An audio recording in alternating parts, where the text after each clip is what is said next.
나이 40, 인생의 반환점에서 길을 잃었습니다.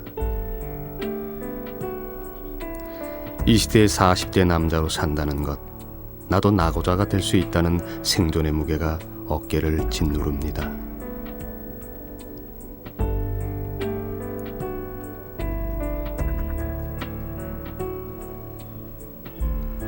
이제 겨우 인생의 전반전을 뛰었을 뿐인데 선수 교체를 당하는 느낌입니다. 아들이자 아버지고 남편인 이 시대의 40 남자들, 이것은 우리들의 이야기입니다.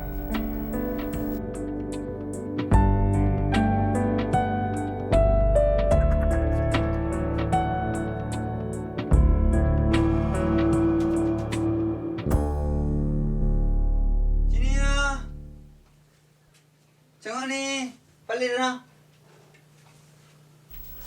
매일 아침 아이들을 깨우는 것으로 하루를 시작합니다.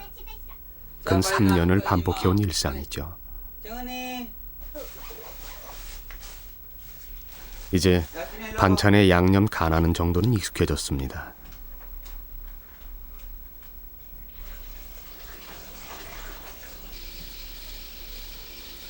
물론 압력밥솥에 불은 언제 꺼야 하는지, 또 초등학교 4학년 은희는 어떤 머리 모양을 좋아하는지도 잘 압니다.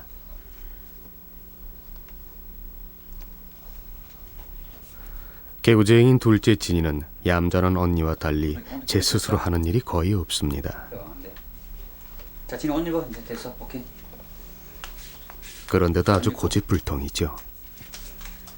옷 입고. 진 일단 이 양말 목 짧은 거 일단 신어. 알았어?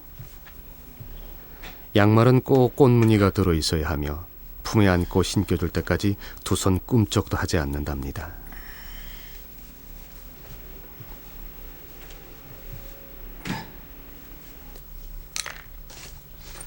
이제 아주 중요한 일이 남았습니다.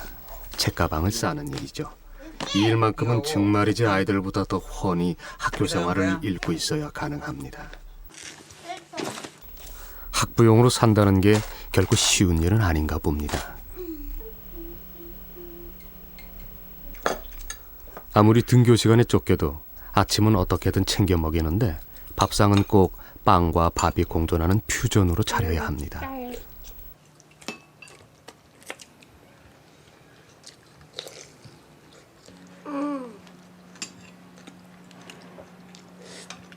첫째는 아침은 빵은 잘 안 먹더라고요.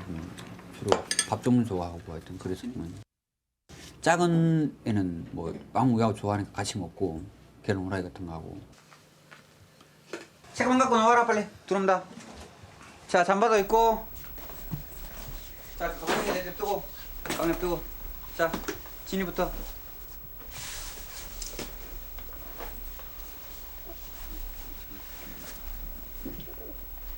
자, 알겠습니다. 잘 갔다 와라. 그래. 잘 갔다 와.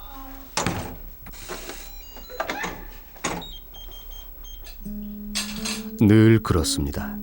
아이들을 학교 보내는 게 아침 일과의 전반전이라면 사실 뒷정리는 그보다 힘든 후반전과 같습니다.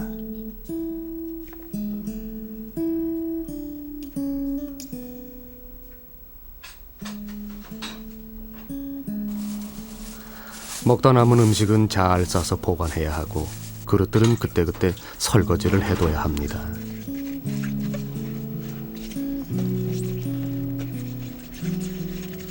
이쯤 되면 아내 생각이 저절로 나게 됩니다. 2년 전 아내는 생계를 위해 관광 가이드 일을 시작했고 그날부터 집안 살림 하나하나에 대한 임무 교체가 이루어지기 시작했습니다. 아무런 준비도 없이 말입니다. 아침 애들이 나가면 이렇게 정신이 없답니다.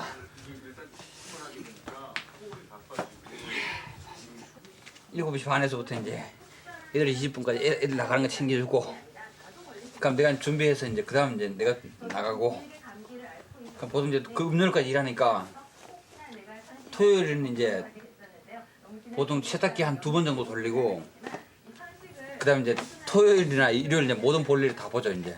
뭐 여기 쫓아다니면서 이제 그때 뭐 만날 거 만나고 사람들 이제 할 거 하고 뭐 그 사이 불량주부 면하고 집안 살림을 꼼꼼히 처리할 수 있게 됐다고 해서 문제가 없는 것은 아닙니다. 무엇보다 힘든 건 사랑하는 두 아이의 아버지자 한 여자의 남편이 갖는 경제력 상실에 대한 짓눌림입니다.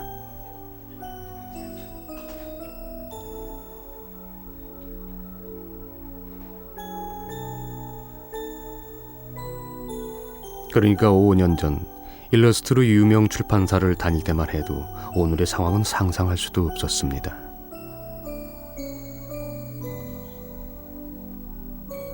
당시 동화책이나 학습지에 그림을 그리는 사파과의 인기는 대단했습니다. 그려낸 즉시 동화책이며 각종 학습지를 장식하곤 했죠. 하지만 전성기는 오래가지 않았습니다. 어려워진 경제가 값싼 동남아 인력으로의 교체와 유입으로 출판계를 위협했기 때문입니다. 출판사 일은 그때마다 틀리니까 뭐 지금은 뭐 한 예전 가격이 한 반 정도 내려간 것 같고 뭐 그것도 그나마 일이 있으면 다행이고 거의 없는 상태고. 아 예. 그 수정은 일단 그 지금 뭐야 요즘 그리는 사파의 양은 한 달에 고작 10여 장. 보시고 예. 그렇게 또 다시 또 수정해서 예. 3만 5천 원씩 계산해도 40만 원이 못 되는 수준입니다. 사파 작가로 한 가정의 행복을 그려내고 싶었던 가장의 욕심에 비하면 형편없는 셈이죠.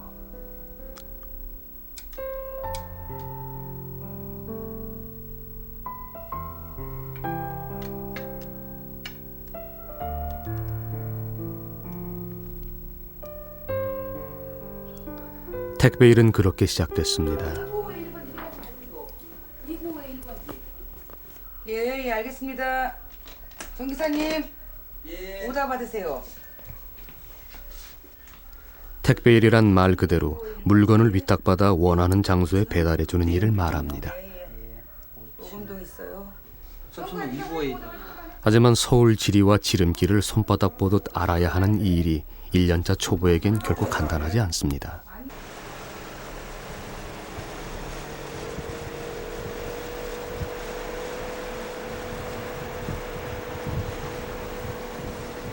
운동도 다시 수유병원 가고. 길을 잃을 때면 가끔씩 전쟁터 속에 들어와 있다는 불안감을 느끼게 되죠. 지금 신설동 쪽으로 가고 있는데 메인잡이라기보다도 뭐 투잡스라고 봐야지. 아유 몇 층이냐? 원고 또 급하게 원고 들어오면 또 뭐 또 배달일 못 나고 원고 작업해줘야 되고 해드려야 되고. 이렇게 거리를 헤매며 받는 돈은 기름값 빼고 한 달에 80만 원. 4,000원 내가 내드려야 되니까.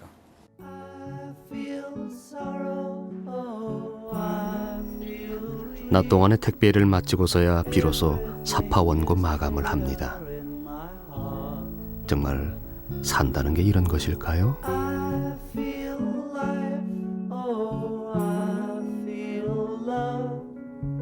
체면 형편없죠. 우리나라 보면 전통적으로 좀 이렇게 남자들이 벌어서 좀 이렇게 집을 꾸려 나가거든 그런 건데 그게 잘 안 되니까 이제 사실 할 말도 없고 좀 상황이 좀 벼랑에 부딪혔다는 느낌이랄까 좀 벽에 부딪혔다는 느낌이라고 그런 거.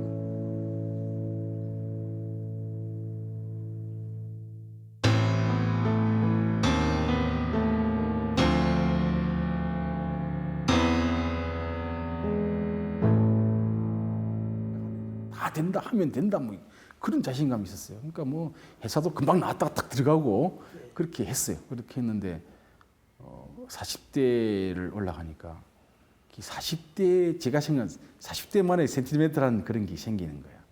40대만의 느끼는 그런 그 말 못할 수 있는 그런 외로움 같은 게 우울함. 처자가 있고 그러니까 이제 뭐 굉장히 뭐랄까 이제 그 전에는 못 느꼈는데 그러다 보니까 사실 경제적인 위기감을 느낄 수밖에 없죠. 그러니까 뭐 자아라든가 이런 거는 이제 좀 뒤로 물러나는 그런 게 되죠.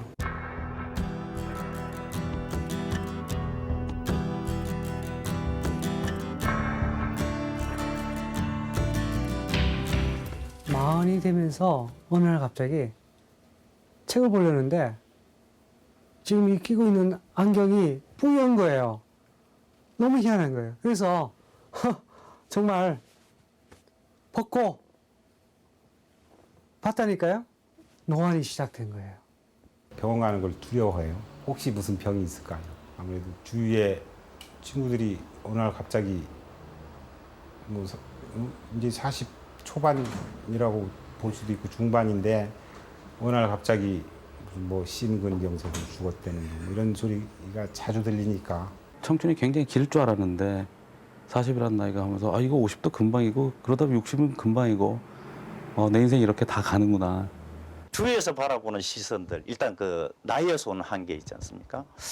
본인은 그렇게 생각하지 않지만은 주위에서 바라보는 시각들이 아이 저 사람이 빨리 나가야지 나도 좀 한 자리도 차지해 보는데 뭐 이런 생각들 그 굉장히 자격지심이라고 그럴까요?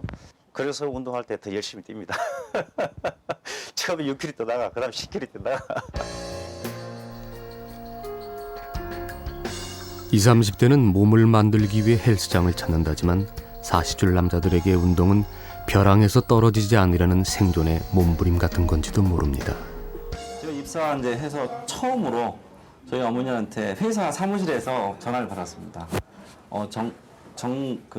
문제 없이 회사를 다니느냐, 그다음에 이제 정말 출근했느냐 하는 그런 질문을 받고 이제 전화를 받고 상당히 참 저도 놀랬고, 이 정도로 참 그 구조조정이라는 게 나한테 피부가 와닿으면서 이게 사회적인 문제가 있구나 하는 생각을 아주.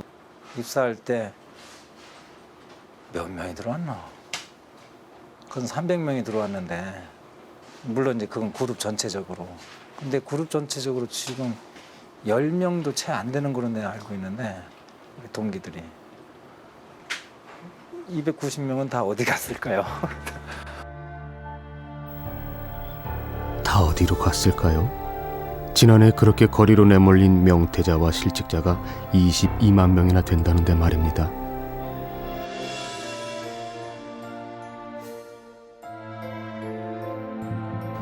앞이 캄캄했죠.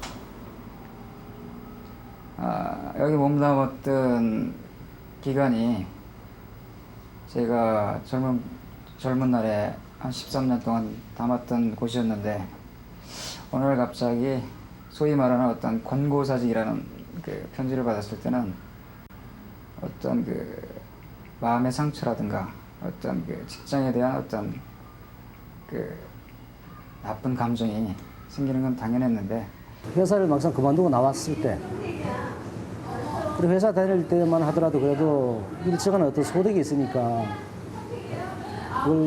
그걸로 어떤 생활을 했지만은 회사를 그만두고 나와서 느끼는 어떤 심적인 어떤 중압감이라 할까요? 항상 어떤 짓누르는 듯한 어떤 그런 중압감 때문에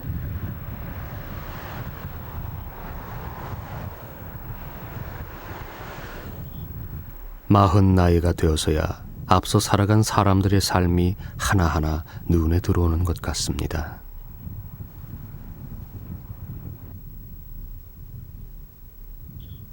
고단하고 지쳤을 때 그 끝에 찾고 싶은 사람, 바로 아버지죠.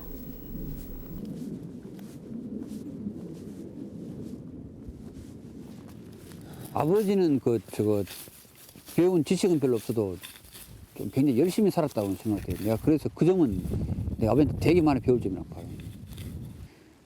그런 어느 하나에 이렇게 하면 최선을 다한 것 같아요. 내가 보니까. 여기 밭도 보면 저쪽에 아가씨 같이 저렇게 꽉 우거져 있는 거 이걸 내가 어릴 때 열 몇 살 때 봤는데 사람 키 높이보다 더 큰 아가씨 뿌리를 파내더라고요. 천막 쳐놓고. 지금 우리는 그렇게 하라고는 못할 것 같아요. 그게 삶을 살아가는 데는 참 이렇게 수학 방정식이나 뭐 이렇게 한두 개 껴치는 그런 것보다도 그 어떤 삶의 깊이를 본 것 같아요.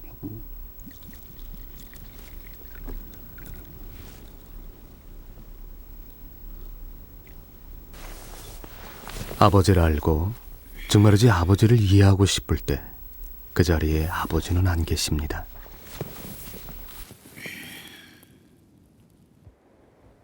자식이라는 게 뭐 뻔히 알면서도 그게 참 상황이 안 좋으니까 잘 안 되더라고요. 제가 또 지금 열심히 또 노력하고 있고 하니까 잘 될 것 같아요. 아버지도 많이 도와주시고요.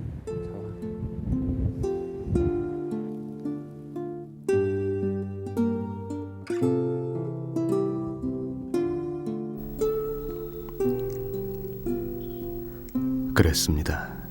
그렇게 작아 보이던 아버지는 40 나이에 잃어버린 가장 큰 인생의 선배였습니다. 우리가 어렸을 때 가졌던 아버지의 위치, 아버지의 자리, 그건 아주 확고부동한 거였죠. 집안의 모두 존경이었고, 그리고 아버지를 핵으로 가족 전체가 움직여지는.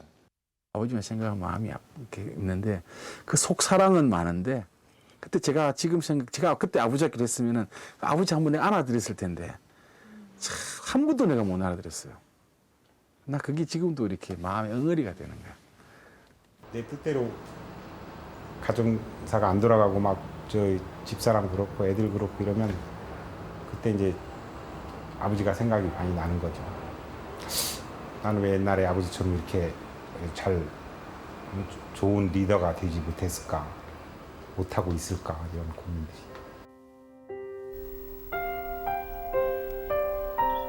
늦은 밤 아파트 승강기의 불빛을 볼 때 비로소 귀가했음을 알게 됩니다.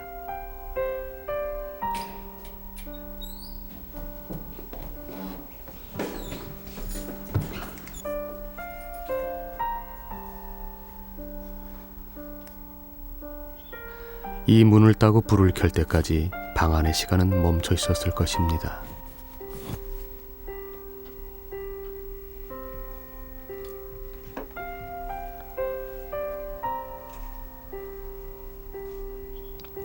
하루 동안 목을 옥죄었던 넥타이를 받아줄 아내는 지금 곁에 없습니다. 아내가 있던 자리엔 며칠째 그대로인 김치찌개와 적막함만이 흐릅니다.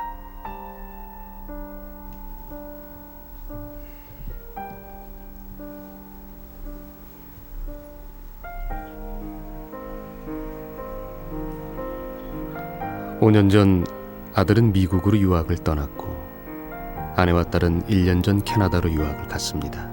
세상이 말하는 기러기 아빠가 된 셈이죠.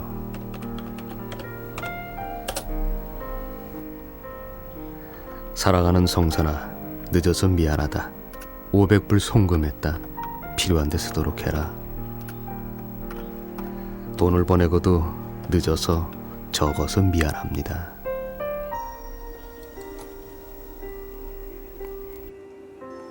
이제 보고 싶죠. 다 같이라고 했는데 저만 없는데요. 여기 내가 있어야 되는데 여기 제가 없네요.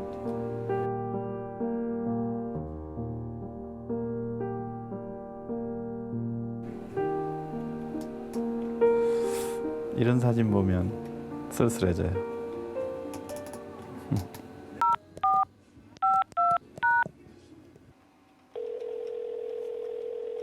여보세요. 사랑아 아빠. 어떻게 지내니? 잘 지내지. 아빠. 그래도 엄마 없으니까 밥이 좀 부실하지. 밥이 맛이 없지. 그러니까 둘이 너무 보고 싶어 하는 것 같은데 내가 왠지 중간에서 그거를 방해하는 것 같아서 왠지 좀 미안한 마음이 들지. 엄마가 아빠 보고 싶어 할 때나 아빠가 엄마 보고 싶어 할 때나 그런 거 보면. 어찌됐든 네가 잘 적응을 해서 고맙고 아빠는 여기 혼자 있어도 외롭지 않아. 네가 잘해주니까. 그래 항상 내가 아빠 외롭지 않도록 좋은 소식만 들려줄게. 그래. 아빠 너무너무 사랑해. I love you. 안녕.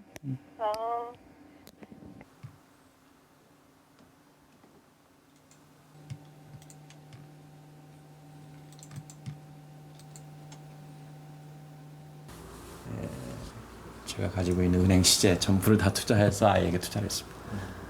후회 없습니다. 아이들의 세대에서 기회라는 것이 한두 번밖에 없지 않습니까? 그 기회 줘야죠.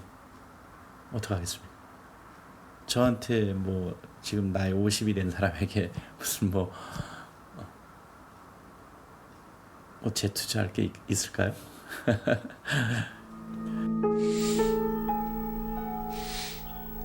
정말 잘한 선택일까요?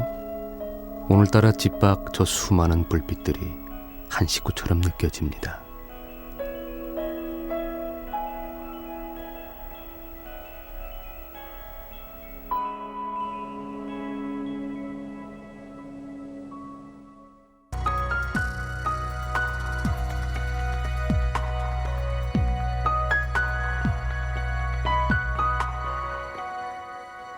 내가 하숙생이 아닌가 이런 생각이 많이 들었죠. 또 어찌 생각하면 애들이 아빠를 대할 때 이거 뭐 돈 벌어다 주는 마음씨 좋은 아저씨 정도. 한 번은 그 스타 그래프트인지 뭐지 그걸 좀 배워보려고 했더니 이놈이 한다는 얘기가 그거 저기 유아애들 이렇게 많아요 이러면서 겁을 막 주더라고요. 그래서 포기했습니다. 항상 자기 엄마하고만 샥샥샥샥샥샥 하는 거지. 그러니까 그게 어떻게 보면 질투야, 질투. 저도 미운 거예요, 이제는. 아들이 밉더라고, 엄마하고만 이렇게 가니까. 그날 어떻게 한번 만회해 보려고 막 맛있는 것도 사고 집에 와서 또 원맨쇼도 해보고 싹 하면은 그때뿐이 없어. 그러면 또 자기끼리 싹 가고. 그러니까 굉장히 외로운 거지, 아버지가. 왕따지, 왕따 당했죠. 한참 왕따를 당했지. 내 속에 있는 거 이야기하고 싶지만은 그 이야기할 사람이 없어요. 근데 그걸 아내하고 이렇게 자식들하고 이야기했는데 자식들을 이렇게 멀리해 버리니까 이 토로할 데가 없는 거예요. 혼자서 계속 가지고 있는 거예요. 그래서 자살하는 사람이 그런 마음에서 자살하겠구나. 야생마였죠. 야생마. 30대 때는 저는 39살까지 야생마라고 저는 생각을 했었어요. 거침없이 달려갔고 그러다 보니까 그 속에서의 달려가는 사이에 애들 큰 거 보지도 못했던 거죠. 40대 남자야말로 어쩌면 역사의 변화가 가장 압축된 시공간 속에서 살아온 세대입니다.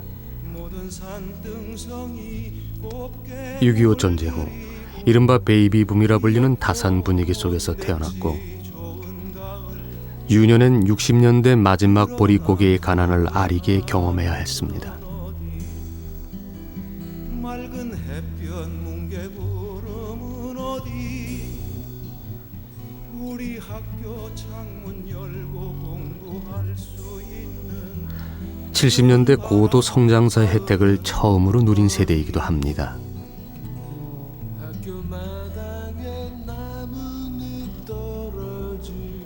80년대는 시대의 부조리에 온몸으로 맞선 민주화의 주역이었습니다.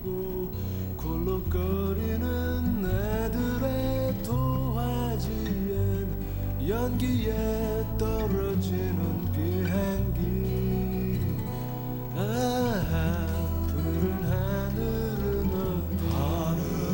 어디 햇볕에 구름은 어디 이렇듯 이 땅의 역사를 진보시킨 자리마다 40대가 있었고 그것이야말로 40대의 존재감이었습니다.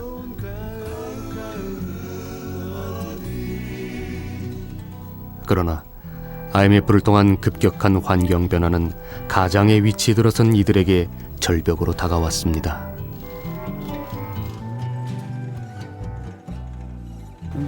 지금의 40대는 어떻든 저는 한국 사회에서 70년대, 80년대는 굉장히 독특한 한 시기였다고 생각을 해요. 굉장히 좀 뭐라 그럴까요? 좀 질풍노도의 시대를 살았다는 느낌이 들고요. 그래서 어떻든 또 사회적인 책임감이 우리 윗세대나 아랫세대보다 훨씬 크다는 생각이 들고요. 경기가 좀 더 바닥을 헤매다가 어느 정도 반등을 해야 될 쯤 돼서 20, 30대인 사람들은 그 혜택을 볼지 모르겠지만 그때 나가는 사람들은 자기 사업해서 돈 많이 벌지 모르겠지만 우리는 묘하게 줄을 이상한 시대에 살다 보니까 저희 아버지 세대들은 대가족 사회에서 뭐 7남매, 뭐 9남매를 키우고 적어도 고등학교 이상의 교육을 다 시키고 그런 세대에서 저희 40대는 많아봤자 3명, 보편적으로 한 2명 정도의 자녀를 양육을 하고 있는데도 불구하고 그 8남매, 9남매를 키우던 시절보다 훨씬 더 허덕이고 높은 교육열 그리고 유학붐. 40대 아버지들은 IMF라는 벽 앞에서 경험한 좌절을 자식들에게 유산으로 물려주고 싶지 않습니다. 질국의 시대 속에서 얻어진 생존의 가치관이 외부 세계에 깨지는 최초의 경험이었기 때문입니다. 또 바이어들하고 만남이 있어가지고 굉장히 그런 거를 많이 느끼지 않습니까? 무슨 어떤 표현을 하고 싶은 게 있는데 아주 간단하고 뭐 이런 표현 정도밖에 못하지 뭐 제가 생각하고 있는 100%를 다 표현을 하는 그런 경우는 뭐 거의 없었던 것 같아요. 그렇기 때문에 이제 그런 것만이라도 좀 자연스럽게 할 수 있는 교육 시설이 사실 국내에는 좀 자연적으로 생활하면서 배울 수 있는 그런 시설이 없다고 생각되기 때문에 자꾸 바깥으로 눈을 돌리는.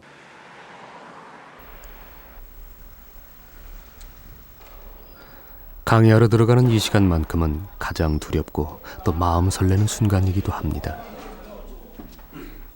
처음에 강조했던 부분들 있죠. 뭐 압축 공기의 생산에서 장단점, 그다음에 학생들에게 가르치는 분야는 미래의 핵심 산업이랄 수 있는 LCD 반도체 분야의 응용 기술에 관한 내용입니다. 뭐라고 그랬어? 간이 자동화다 이런 얘기를 했었죠. LCD 반도체 응용 분야는 미래 첨단 기술을 이끌 장치 산업의 중요한 부분입니다. 사실 그 일선에 서 있다는 자체가 행복한 일이기도 합니다. 이거는 이제 체력이 다른 경우. 그렇게 일주일에 4시간, 이 강의료만으론 자식들 학비를 보내는데 턱없이 부족합니다.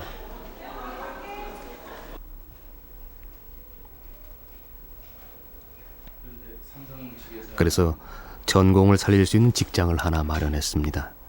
LCD 반도체 설비를 생산하는 벤처기업, 바로 제자가 사장으로 있는 기업입니다.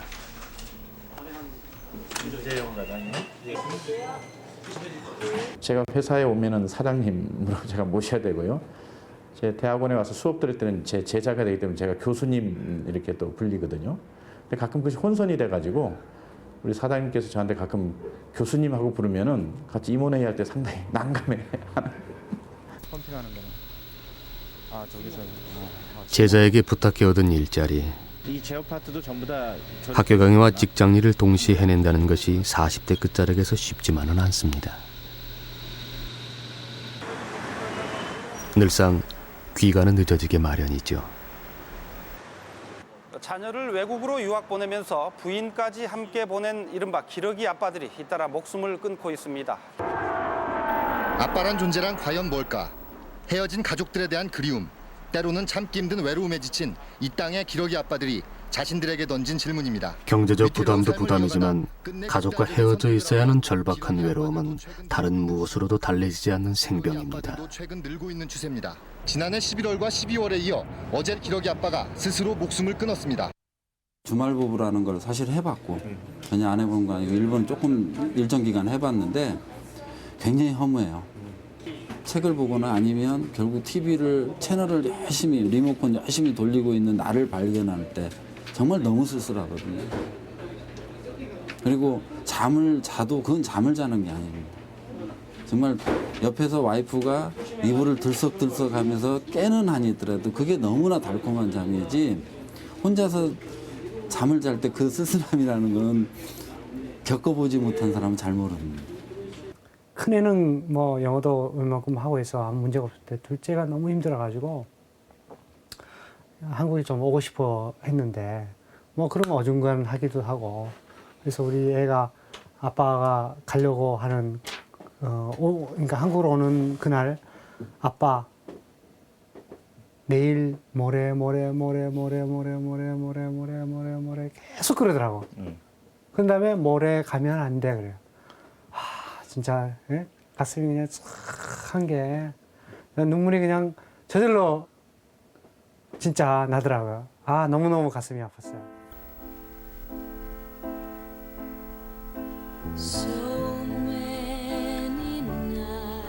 가족들과 손이 닿지 않는 먼 언저리에서 홀로 맴돌고 있다는 소외감이 느껴질 땐 집 앞을 서성입니다. 산이야, 사랑아, 너 지금 뭐 하고 있니? 불러도 대답이 없네.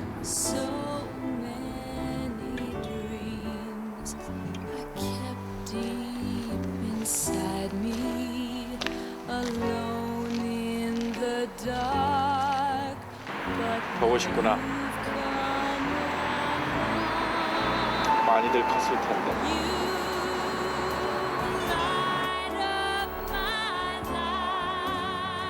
제가 제일 기쁜 날이 아이들한테 돈 송금할 때가 제일 기뻐요. 제가 이렇게 일할 수 있는 자리가 있고 또 아이들에게 이렇게 부모로서 아빠로서 그래도 이렇게 나누는 기쁨, 아이들에게 해줄 수 있는 나의 아직 그런 일터와 어떤 공간 이런 것이 있다는 것이 너무너무 감사하다는 얘기를 드리고,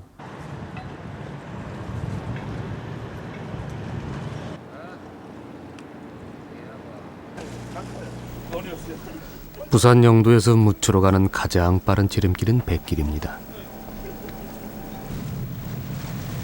겨우 1km 남짓. 하지만 이 바닷길이야말로 영도 사람들의 삶의 역사이기도 합니다.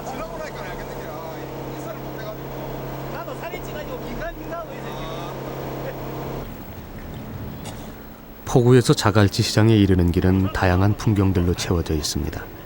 제각기 자신들의 삶과 꿈, 그리고 가족들을 위한 아름다운 삶의 풍경이기도 합니다.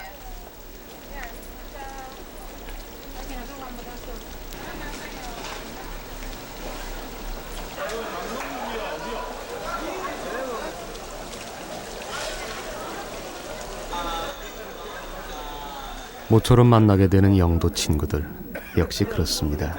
우리들의 관심사는 늘 아이 교육과 그리고 노후 문제를 크게 벗어나지 못합니다. 애 하나가 돈 들어가는 게 이겠지만 뭐 예를 들어서 80만 원이다. 그러면 셋이 또 둘 더 있으면 곱하기 2 곱하기 3이 되거든요. 그러면 우리한테 더 힘든. 내가 알기로는 한 해를 가지면 2억 7천만 원까지 쓰게 될 수밖에 없는 게 애가 태어나서 25살까지, 남자애 같은 경우는 25, 여자애 같은 경우는 21까지 2억 7천만 원이 쓰인다더라.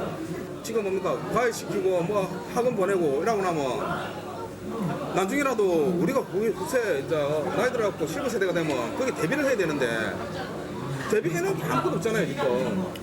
근데 그게 투자 아닙니까?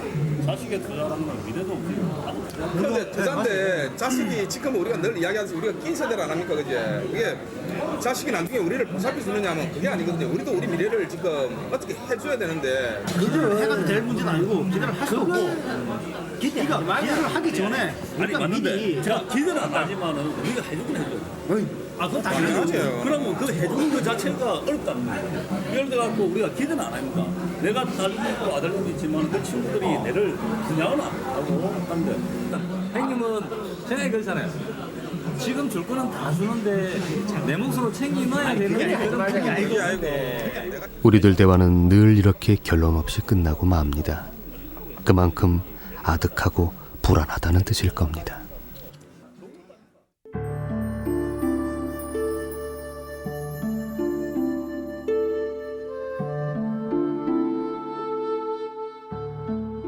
그 다 똑같은 마음일 거예요. 그래서 밑에 서는 사람이 치고 이렇게 우리가 보통 밑에서 올라오고 위에 사람들 이제 정년해가 나가는 사람들 보고 이렇게 자기 자리를 이렇게 차지하지 못하고 있으면은 불안한 생각이 듭니다. 이게 나도 저 사람 같이 되지 않을까, 또 옆에 친구들 같이 되지 않을까, 그런 불안감을 가지고.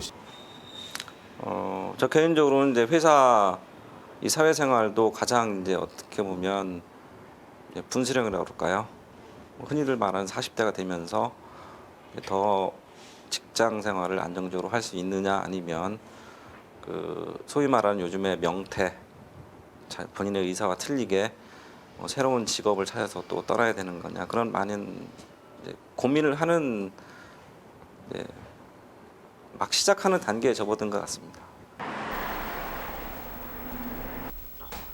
자갈치 시장 근처에 있는 아담한 새마을 금고.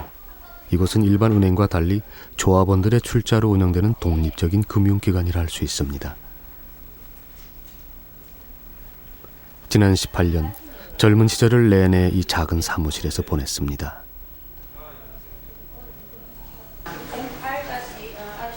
그리하여 상무라는 직함까지 달았지만 외부 업무가 줄어든 것은 결코 아닙니다.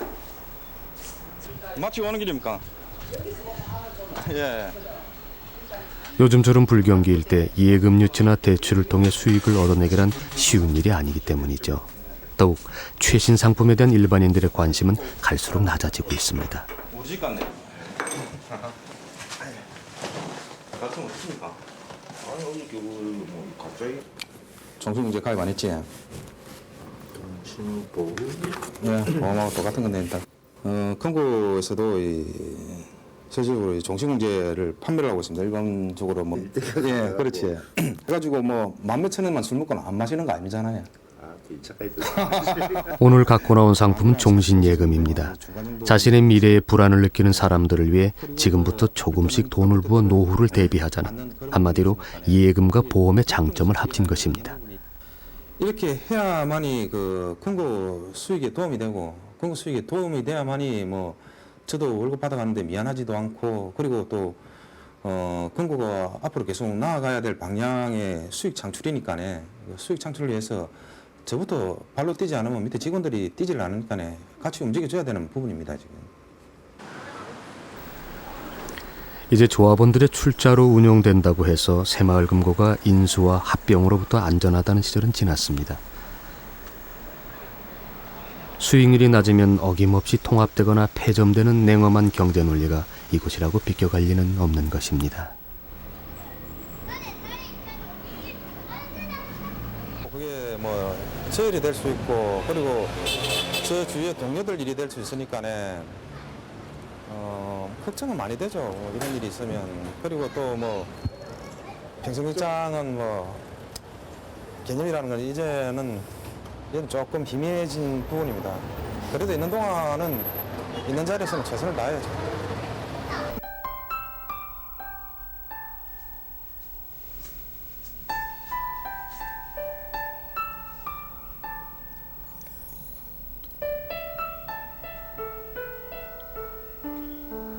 바깥 세상과 치열하게 싸우다 집에 들어와서도 애들 교육과 우리 미래에 대한 걱정이 사라지지 않습니다. 계획 없이 살기 쉽지는 않거든. 뭔가 좀 차근차근 준비해 나가야 될 시기로도 늦었다고 생각을 해요. 나는. 솔직히 지금 단장이 이제 교육 문제니까 그 뒤에 난제 우리 노후는 아직까지 생각하면 머리가 아픈 거라. 지금 그걸 몰라. 당신은 준비를 하는가 모르겠는데 준비를 하려고 막 고민하니까는 머리가 아프냐. 난 아예 생각하면 머리가 아프니까 아예 나는 생각하기조차 싫은 거라. 미래를 생각해가면서 저축도 해가면서. 그 사람은 인생이 마음대로 돌리지나 그게. 그러니까네 하는 말 아이가. 그런데 그러니까네 미리 걱정 사서 할 필요는 없는 거라. 걱정은 사서 하는 게 아니고 당장 이제 닥칠 건데 대비를 해야지. 사서 하는 게 아니고 대비를 하자는 거지. 그냥 응? 막 그때 없지 뭐 아들 뭐 이것저것 다 나가피고 뭐 있노. 나도 뻔히 알아보면 응? 돈이 예를 들어 월급을 더 벌잖아. 더 벌면 당신뿐만 아니고 어느 학부형도 애들 과외는 뭐 하나 더 시킬 거야. 그게 부모 마음이라 보면. 그래. 응? 그 마음을 모르는 건 아닌데 과연 애 뒤치다거리 하면서 우리는 뭐냐는 거지.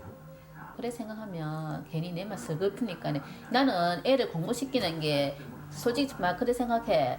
애들 때문에 시킨다는 게 아니고 내 욕심인 것 같거든. 내가 욕심을 조금 버리면 애를 솔직히 하나 덜 안 시켜도 돼. 남들 다 하는 이야기잖아. 뭐 다들 하고 있는데 우리 애만 안 시키면 떨어지는 같은 그런 누구나 지금 다 인식 그래, 똑같은 거잖아. 그게 내 욕심이라니까. 그렇다고 또 안 시킬 수는 없잖아. 그래, 안 시킬 수는 없는데. 두 녀석 과외 문제를 놓고 아내와 설전이 벌어졌습니다. 애들 교육과 노후에 대한 투자 순위에 대한 말다툼. 따지고 보면 서로 다른 꿈을 꾸는 건 아닌데도 다투게 됩니다. 뭐 20대, 30대 때하고 또 틀리게 몸이 좀 더 무거워진 것 같고 그러다 보니까네 제 몸이 뭐 지금 현재 제 재산이니까요. 제가 뭐 그렇다고 해가지고 뭐 특별히 벌어놨고 이런 부분이었기 때문에 가정적으로 뭐 거의 월급을 받는다 해봤자 자녀 교육 아니면 뭐 주거비 쪽으로 해가지고 뭐 40대로 산다는 것은 무엇일까요? 어느 날 문득 그런 물음 앞에 시를 쓰게 됐습니다. 잃어버린 시간과 아니 어쩌면 내 자신과 대화를 하고 싶었는지도 모릅니다. 불안한 삶, 그 중심에 나이 40의 한 남자가 있음도 보게 됩니다.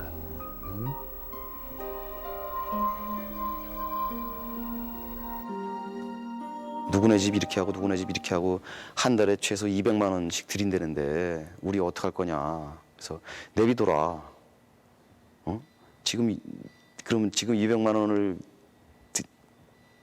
내 수입이 뭐 200만 원밖에 안 되는데 200만 원을 들여가지고 애 공부시켜고 우리 뭐 밥 먹고 굶고 앉아 있냐 뭐 이런 형식. 근데 무척 불안해하는 건 사실이에요. 그거 못 갖다 주니까 다투죠.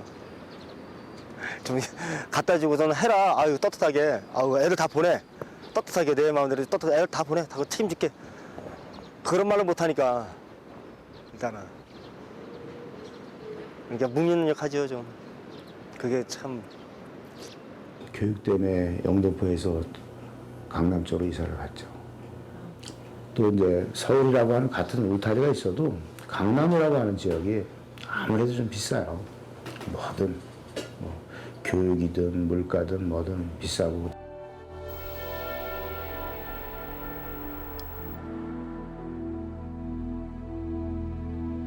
이제 50을 바라보는 나이구나. 이것에 대한 중압감, 거기서 나는 무엇을 했나? 나는 어떻게 살아왔나? 나는 어떻게 할 것인가? 이후에 남은 시간을 어떻게 할 것인가? 그러니까 다람쥐 쳇바퀴 돌듯이 사는 삶이라 하지만 뭔가를 좀 더 명확하게 꾸며내야 되는 그런 부분에 있어서의 그러지 현실적으로 되지 않는 부분. 그러면서 자신이 점점 초라해지는 모습들.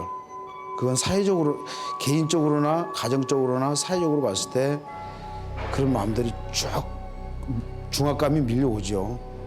밀려오니까 더 서글퍼지는 거죠.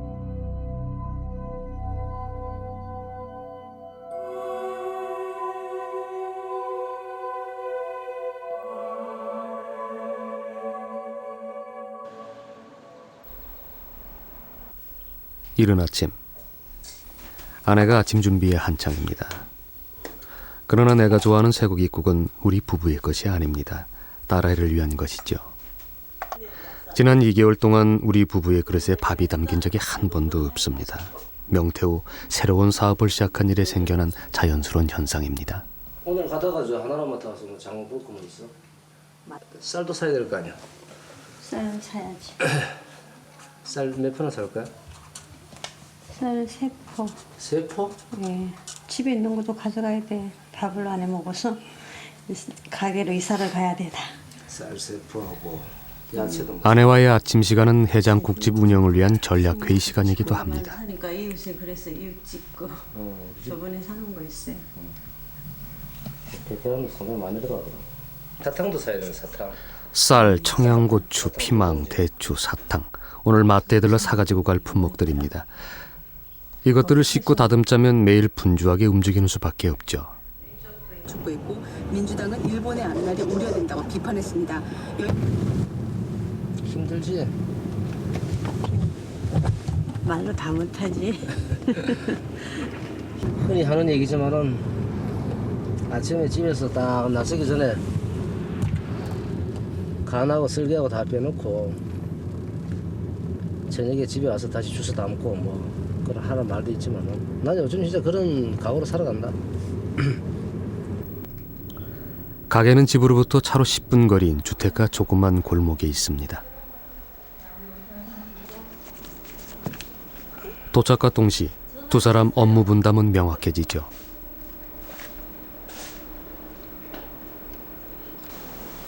간밤에 미리 정리하고 갔지만 다시 한번 바닥을 쓸고 닦는 것은 청소도 할 겸 마음을 다지는 일이기도 합니다.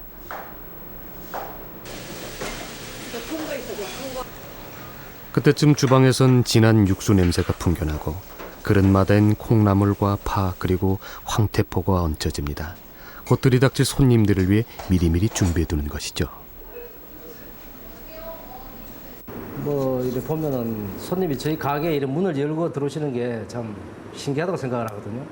분명히 지금도 이렇게 점심시간에 가까워오면은 한 12시가 이제 가까우면은 좀 긴장이 좀 됩니다. 긴장이 좀 되면서 거기 진짜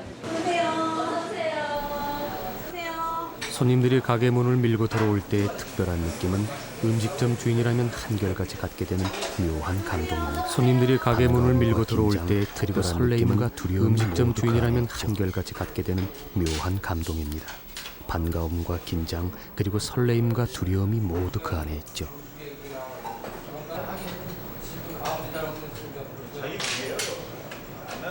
음식을 배달하랴 신문을 갖다 주랴 신발 정리며 배웅까지 1인 사역을 하다 보면 정신없이 점심시간이 지나갑니다. 감사합니다. 또 오십시오. 네. 미처 허리를 펼 시간도 없지만 어쩌면 이때야말로 우리 부부의 행복을 가장 실감하는 순간이기도 합니다. 손이 뭐 전부 다 많이 험해졌죠. 옛날에 집에 있을 때는 집사람 그 설거지는 가끔씩 좀 해줬습니다.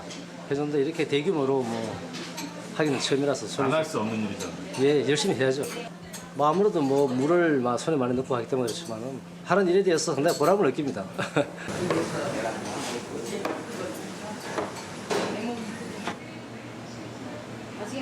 첫째는 우리 집사람이고요. 제 사랑하는 아내죠. 제 사랑하는 아내고 그다음에 우리 이제 사랑하는 식구들입니다. 그런 어떤 제 집사람이나 식구들이 없다면은 뭐 세상을 그렇게 힘든 거와 싸워서 뭐 생활을 해야 된다는 어떤 의미가 아마 없을 겁니다, 저한테. 명퇴하던 순간 아내는 말했습니다. 괜찮아. 당신은 할 수 있잖아. 그로부터 아내와 함께 전국의 해장국집을 찾아다니길 1년이요. 콩나물 국밥집은 그렇게 태어났습니다. 오늘 하루 수고했다. 힘들지? 힘들어도 열심히 해야지. 오늘 손님 좀 있어갖고 뭐 힘들어도 할만하네. 기분도 좋고 수고했어.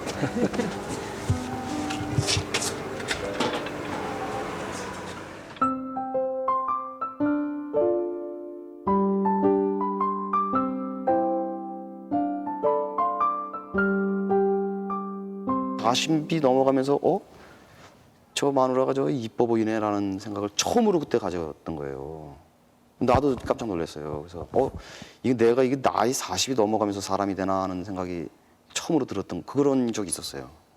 여태까지 한 번도 이 집사람이 보면 좀 미안한데 한 번도 그냥 뭐 이쁜 여자, 그러니까 남녀라는 그 이성적인 관점에서 볼 때 여자라고 생각을 해본 적이 이렇게 썩 많지 않은데 오늘 갑자기 여자로 보이는 거예요. 그러니까 그 이쁠 수밖에.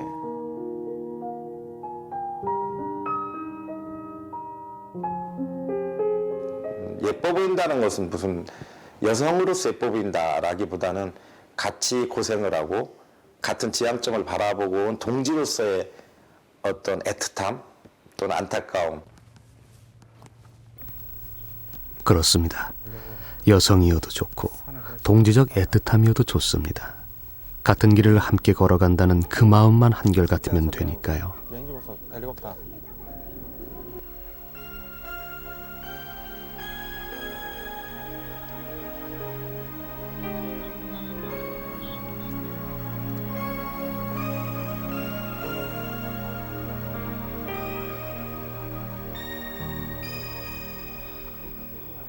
마흔 나이에 본 세상은 망망한 바다 같습니다. 부부란 그런 바다에 나란히 떠있는 섬이지는 않을까요?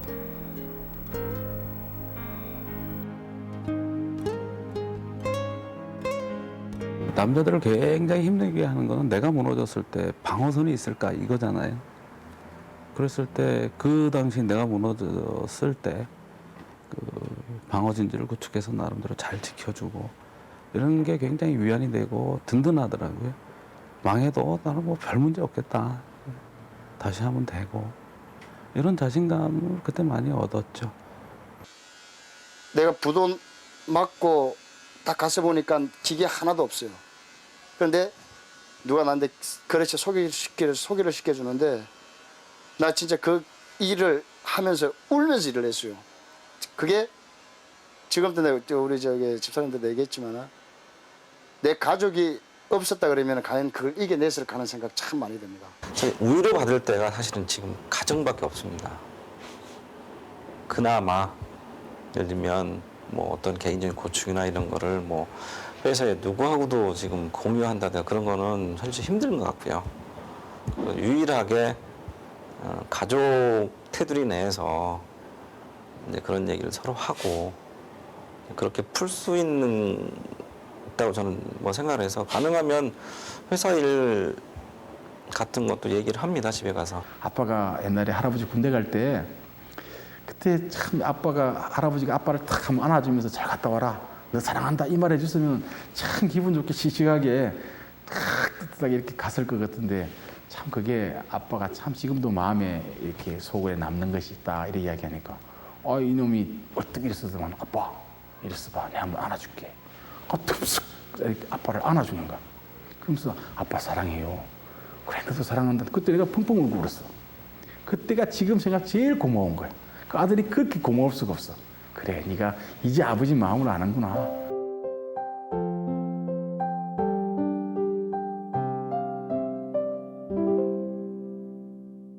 일요일 오후가 되면은 항상 온 가족이 목욕탕을 갑니다.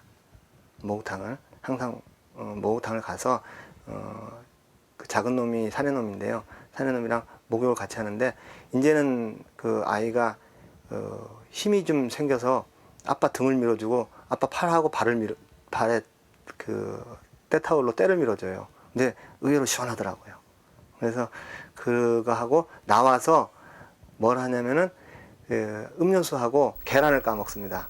아이가 그것을 그 하나의 그 행사로 알기 때문에 제 옆에 가족들과 집사람이 이렇게 있다는 것 자체가 지한테 힘이죠. 그걸 가족이 있다는 자체가 그게 힘입니다.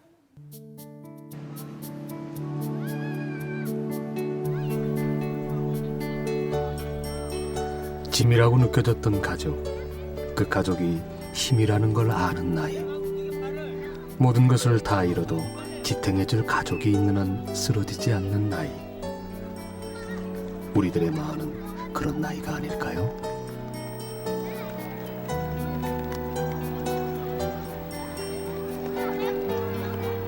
인생의 승부는 다 후반에 나잖아요. 근데 우리는 너무 일찍 이 전반에 사실 선수 교체가 됐어요. 아직도 뛸 수 있는 힘이 있고요. 충분히 희망이 있죠.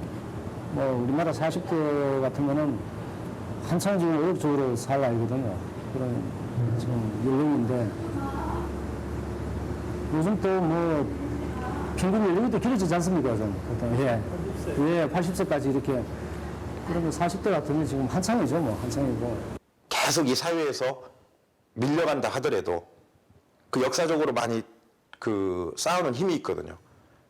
그 힘을 유용하게 활용하는 방법들을 40대들이 생각한다면 저는 오히려 지금의 40대가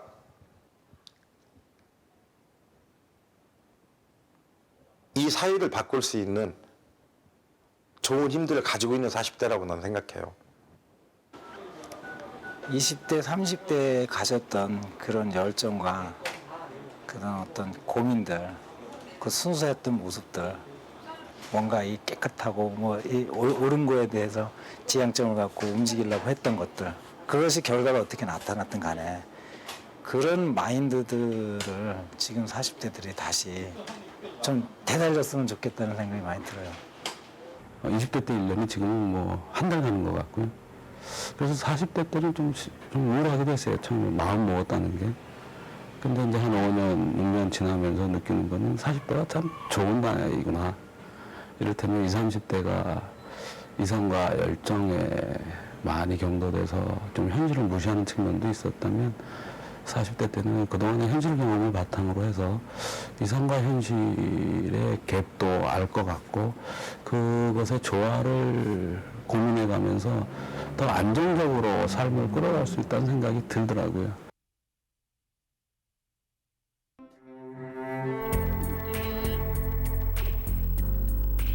시간은 흐르는 것이 아니라 쌓이는 것이라고 합니다.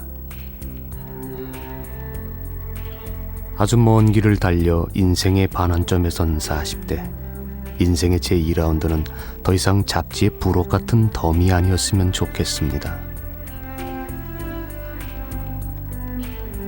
아이들의 강인한 아버지로, 아내들의 미더운 남편으로, 시대의 관록 있는 허리로 우리들의 후반전은 그렇게 뜨거웠으면 좋겠습니다.